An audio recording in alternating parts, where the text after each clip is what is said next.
सर्वमंगलमांगल्ये शिवे सर्वार्थसाधिके शरण्ये त्र्यंबके गौरी नारायणी नमोस्तुते। जय शैलपुत्री माता। आज आपण नवरात्रीच्या पहिल्या दिवशी म्हणजेच शैलपुत्री देवीच्या पूजनाविषयी जाणून घेणार आहोत। नवरात्र हा सण म्हणजे शक्तीची, मातृशक्तीची उपासना। 9 दिवस 9 रूपे आणि प्रत्येक दिवशी प्रत्येक रूपाचे वेगळे महत्त्व। या दिवशी देवी शैलपुत्रीची उपासना केली जाते। शैलपुत्री म्हणजे पर्वतराज हिमालयाची कन्या। पूर्वजन्मी त्या सती होत्या, प्रजापती दक्षाची कन्या आणि भगवान शिवाची अर्धांगिनी। दक्ष यज्ञात जेव्हा भगवान शिवाचा अपमान झाला तेव्हा सतीने आत्मदाह केला। नंतर त्या हिमालयाच्या कन्या म्हणून पुन्हा जन्माला आल्या। या जन्मात त्या शैलपुत्री म्हणून ओळखल्या गेल्या। त्यांनी पुन्हा कठोर तपश्चर्या करून भगवान शिवाला पती म्हणून प्राप्त केले। शैलपुत्री देवीचे रूप अतिशय मनोहर आहे। त्यांच्या एका हातात त्रिशूल आहे, जो शक्ती, पराक्रम आणि दुष्टांवर विजयाचे प्रतीक आहे।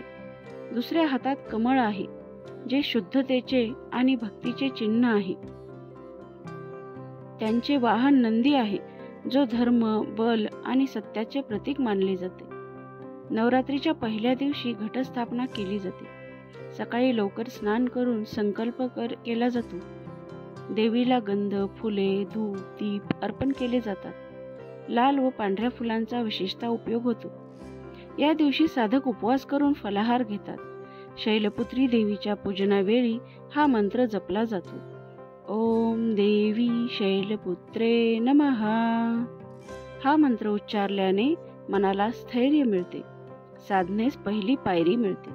शैलपुत्रीचे पूजन केल्याने भक्तांना मानसिक शांती मिळते, आत्मविश्वास वाढतो, विवाहातील अडथळे दूर होतात आणि जीवनात स्थैर्य लाभते। साधकाच्या आध्यात्मिक प्रवासाची सुरुवात शैलपुत्रीच्या पूजनानेच होते। शैलपुत्रीच्या अलंकारात त्रिशूल व कमळ आहे।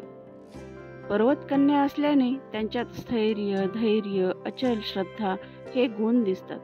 त्या भक्तांना शौर्य, संयम व समाधान देतात। नवरात्रीची सुरुवात शैलपुत्रीच्या पूजनाने होते, कारण ही पहिली माळ म्हणजे भक्ती व साधनेची सुरुवात आहे। पहिल्या दिवशी देवीला वंदन केल्याने पुढील 9 दिवसाची साधना अधिक यशस्वी होते। जय शैलपुत्री माता। नवरात्रीच्या या पावन पर्वावर देवी आपणा सर्वांना शांती, समृद्धी व शक्ती प्रदान करो। जर तुम्हाला हा व्हिडिओ आवडला असेल तर नक्कीच लाईक, शेअर आणि सबस्क्राईब करा।